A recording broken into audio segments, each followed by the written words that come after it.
Bienvenidos a la parte de microscopía del sistema nervioso central. Vamos a abordar prácticamente todos los órganos que realizamos revisión en la teoría y a continuación empezaremos con la médula espinal. De entrada podemos ver que aquí tenemos un corte muy bonito de la médula espinal junto con un ganglio simpático, como pueden ver de este lado. Ahora, lo importante no tanto aquí es la tinción, sino cómo es que se utiliza aquí el recurso de la topografía. Bien, entonces miren, vamos a empezar desde afuera hacia adentro. De entrada, podemos ver que hay unas membranas que delimitan estas áreas llamada, en este caso, pía madre. La pía madre es la que está inmediatamente en contacto con la materia blanca en este caso. Inmediatamente después observamos un tejido conectivo denso y regular. Por lo general, en esta zona solamente vamos a encontrar dura madre, ¿sí? Sin pasar por las demás estructuras que sí podríamos encontrar en el sistema nervioso central como en cerebro. Pero pues en general esta es la dura madre y esta es la pía madre. Bien, entre ambas está el espacio subdural, que en este caso sería este, y en este sería el espacio subaracnoideo, este de acá. Bien, ahora, analizando como tal la estructura en sí, podemos ver lo que les mencionaba. Hay una parte central y en base a esa hay una parte anterior con las astas anteriores y una parte posterior con las astas posteriores. Vamos a acercarnos ahora a analizar la sustancia blanca. Ya les habíamos adelantado aquí en las clases que la parte de sustancia blanca corresponde a axones y en el caso de la médula espinal corresponde a tractos o haces o leminiscos. En este caso vamos a poder observar aquí muchos abundantes axones cortados de manera transversal, ¿sí? Y cada uno de ellos está rodeado por una pequeña membrana que es la vaina de mielina precisamente. Hay también vasos sanguíneos que discurren a través de estos tractos o leminiscos y también hay abundantes células de tipo oligodendrocitos y también astrocitos fibrosos. Bien. Las demás estructuras que se pueden alcanzar a ver en estas, como si fueran fibras, son realmente neuropilo o neurópilo, ¿bien? O sea, prácticamente dendritas y axones, ¿sí? No hay mucho que pedirle, no hay mucho que ver. Realmente, como se puede observar, la mayor parte de estas direcciones van hacia la parte de las astas posteriores, en este caso, ¿sí? La mayor parte de estos, y muchos de ellos también pasan de manera transversal, algunos longitudinal y otros transversal. Vamos a encontrar ahora la zona del limbo, donde podemos observar aquí el inicio de la presencia de células ganglionares, que no es otra cosa más que somas neuronales. Bien, y aquí se puede observar el limbo como tal, ¿sí? Aquí ya empiezan a salir algunos tractos, ¿sí? Hacia zonas específicas de la misma médula, hacia donde están los leminiscos. Y en esta zona de acá ya tenemos las zonas de sustancia gris, donde ya podemos observar la abundante cantidad de neuronas, ¿sí? Como pueden ver, estas neuronas pues son de tipo del que observábamos que eran del motor, ¿sí? Prácticamente estas son motoneuronas, ¿bien? Si pueden verla, tiene la morfología hermosa de una neurona, con un núcleo prominente y un nucleolo también muy prominente, y en este caso miren, tiene dos nucleolos prominentes. En su alrededor tiene muchos astrocitos como este de acá, este de acá, este de acá. También pueden ser astrocitos o en su defecto también pueden ser neuronas más pequeñas, pero la mayor parte son astrocitos. Bien, algunos de estos también son oligodendrocitos, como este de acá y este de acá. Bien, todos los que tienen un núcleo de cromatina densa. Bien, podemos observar muy pocas otras variables celulares como las células endoteliales. Y déjenme ver si encontramos alguna célula de la microglia. Podría confundirse con esta, pero realmente estas son muy difíciles de reconocer. Bien, y esto es la misma historia en toda la sección de zona gris, de la materia gris.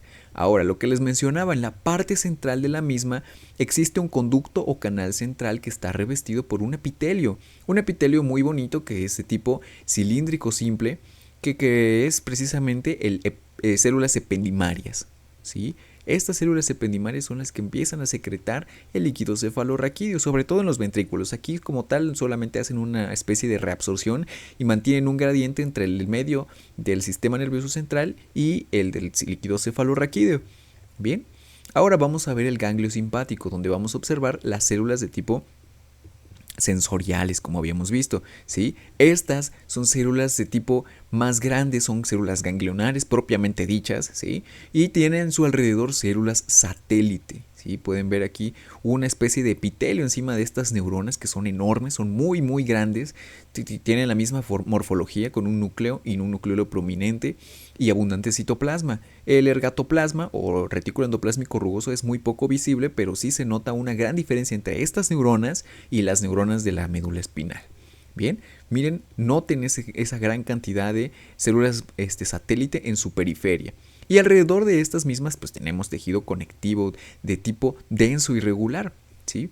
Algunas de estas estructuras también corresponden a meros axones que se empiezan a distribuir a través de la misma, como por ejemplo esto va integrando un nervio periférico, ¿bien? Y en su alrededor pues tenemos lo que sería el equivalente al epineuro, que también se compone por tejido conectivo denso regular. Muy bien. Esto en cuanto a lo morfológico de que podemos encontrar en la médula espinal. Como pueden ver, pues realmente no es muy complejo. Lo que sí es complejo es su funcionamiento.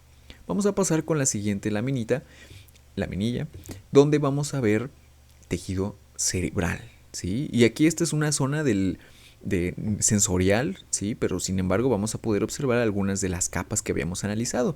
Bien, entonces de entrada, desde arriba hacia abajo podemos ver una membranita pequeña que está recubriendo el tejido cerebral como tal, la corteza cerebral, ¿sí? Que es la pía madre. Aquí la pía madre es un poco más delgada. Y nótenlo, aquí no nos vamos a confundir por colores, ¿sí? La parte externa es materia gris, ¿sí? Y la parte interna es materia blanca, sustancia blanca.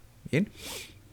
Ahora vamos a verla de cerca y observaremos que, realmente no se ven todas esas capas tan bonitas que nos mencionaba la literatura, donde estaba una granular externa, una piramidal interna, una granular interna y una piramidal interna. ¿Sí? Realmente es muy difícil de ubicar todas esas secciones, lo que sí podemos llegar a inferirlas, como por ejemplo aquí, esta zona de acá, hasta este punto, de este punto a este punto, todo este grosor es la zona molecular. Si se dan cuenta, hay muy pocas sustancias somáticas, o sea, cuerpos neuronales en esta zona de acá. Y muy pocas, realmente muy pocas. Sería la capa molecular. Inmediatamente tenemos la granular externa. Sí, aquí hay unas zonas con células conglomeradas con aparente de grano, que serían las neuronas granulares. Y miren, aquí hay una confluencia de células piramidales, sería la piramidal externa. Posteriormente, la granular externa, de la granular externa sí la granular interna. Y por último, la célula de la piramidal interna, como estas células enormes que por la ubicación podríamos decir que son las células gigantes de Betz en una zona central del cerebro. Miren, son enormes, enormes, enormes, ¿sí? Entonces esta sería la capa piramidal interna. Y por último, la célula de las células de Martinotti o células multiformes, que corresponde a la última, donde hay múltiples morfologías de las neuronas. Miren, unas alargaditas, otras paraditas, otras acostadas, con la línea de haces horizontales que mencionábamos en cada una de ellas respectivamente, sí, pero muy poco visibles. Y esto consideren lo que es una microscopía de un humano, no es de un animal como estamos acostumbrados a ver en los atlas. Bien, ahora en la zona de la sustancia blanca vamos a encontrar con esta tinción que es azul de toludina. Encontramos múltiples, infinidad de axones. Y todas estas proyecciones que encontramos aquí, que sería el neurópilo, son axones y dendritas. Y como pueden imaginarse, estas estructuras que están en su alrededor son oligodendrocitos, ¿sí? Los que tienen un halo en su periferia. Y las otras que con su contraparte están difuminadas, ¿sí? Con un núcleo más denso, pues corresponderían a los astrocitos. Aunque dependiendo de la literatura hay algunos que mencionan que las estructuras se invierten en su tinción, siendo estos los astrocitos, los de cromatina laxa, y los densos, los oligodendrocitos, dependiendo de la literatura. Pero de forma general, pues tenemos que ahí hay toda esa glía que a ciencia cierta, pues con estas tinciones son indiferenciables, ¿sí? Lo ideal es teñirlos con con estructuras propias, como las tensiones argénticas, donde veríamos como tal las prolongaciones o la ausencia de ellas en su debido caso, o con tensiones afines a los lípidos, donde veríamos como tal a los oligodendrocitos provocando esa vaina de mielina. Bien, podemos ver aquí los diferentes haces que van saliendo o vienen desde la corteza y algunos van hacia la corteza. Bien. Aquí sí podemos observar la diferencia entre cada una de estas celulitas, donde tenemos una con cromatina laxa, que probablemente sea un astrocito, y de este lado una de cromatina densa, como probablemente sea un oligodendrocito. De aquí a aquí las diferencias entre cada una de ellas, ¿sí? Se menciona en muchas literaturas que los astrocitos tienen una cromatina laxa, predominantemente la mayor parte del tiempo, y densa los oligodendrocitos. Aunque se menciona también que en tamaño los oligodendrocitos son mucho más pequeños. Aquí tenemos una célula endotelial y si tenemos suerte podríamos llegar a encontrar incluso una célula de la microglía, que en este caso pues sería muy difícil de realizar el encuentro. Muy bien. Y noten, muchas estructuras vasculares a lo largo del tejido nervioso, ¿sí? Tanto internas como en la parte externa de la corteza. Bien. Y sobre todo, pues en la parte periférica, donde tenemos el espacio subaracnoideo. Muy bien. Pasamos a la siguiente lámina de cerebelo. Y como pueden observar, es una hermosa imagen del corte de cerebelo, donde podemos observar el famosísimo arco de la vida que describen muchos anatomistas de manera macroscópica, y microscópica pues no es la excepción, también se alcanza a notar es muy maravilloso esto.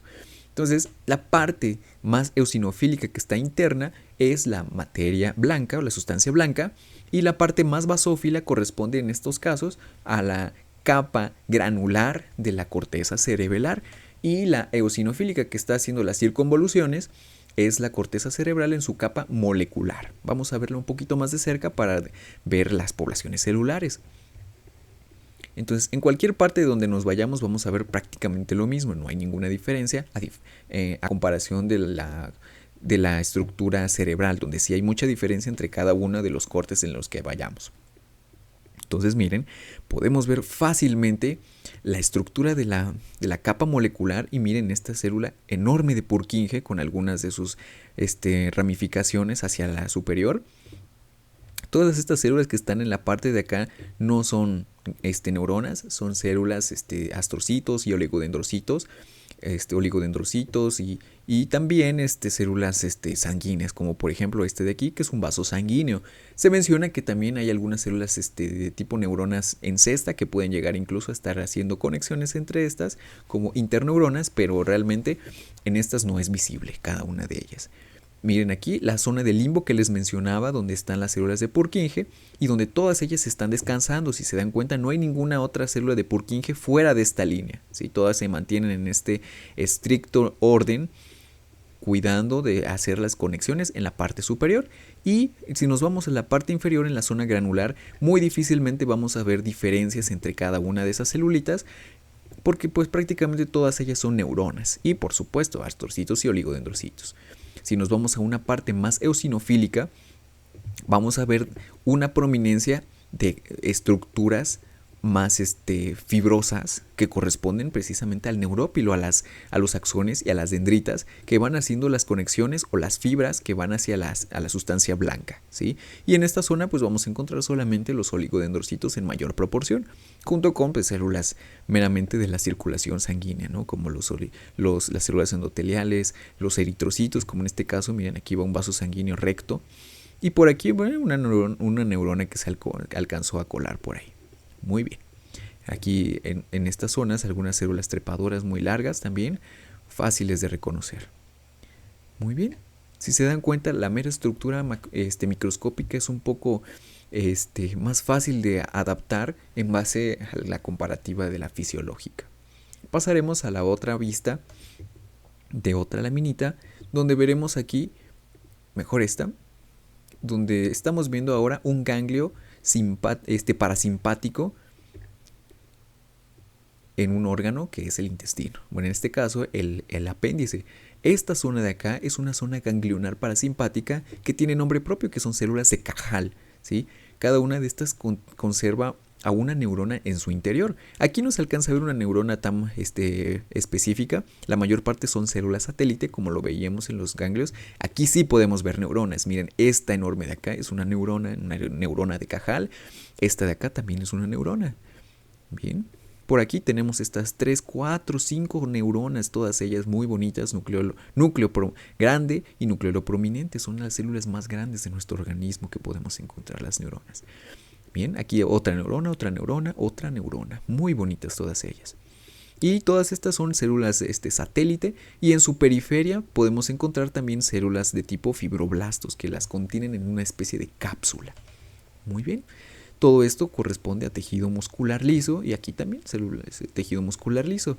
Aquí en contraparte, pues todo esto ustedes ya sabrán, es tejido conectivo denso irregular, y esta zona de acá es tejido conectivo laxo, ¿sí? Con muchas con mucha presencia de células linfoideas en el caso del apéndice. Muy bien.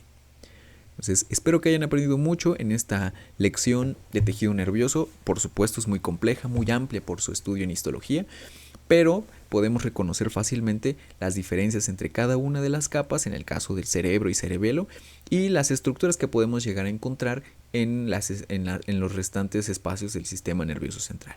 Gracias por su atención. Nos vemos en la siguiente lección, que corresponde precisamente a los otros bloques ya de aparatos y sistemas.